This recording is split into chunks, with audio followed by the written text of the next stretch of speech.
Beginilah aktivitas keceriaan para siswa-siswi baru Sekolah Dasar SD Negeri 18 Kota Lubuk Linggau di hari pertama masuk sekolah pada Senin 6 Juli 2015. Para siswa antusias mengikuti proses pembagian meja dan mengikuti belajar mengajar yang diberikan guru kelas mereka.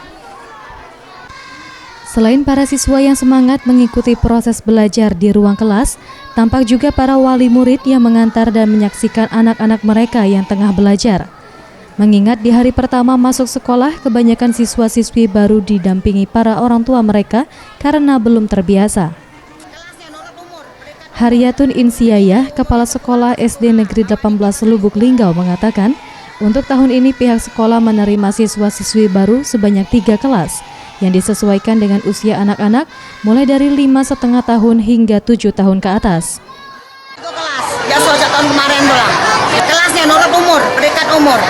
Jadi kalau umur yang tertua kelas 1A, bawah dikit kelas 1B, atau bawah dikit umurnya kelas 1C.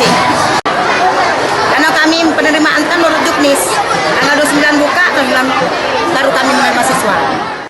Ferry Setiawan, Sriwijaya TV.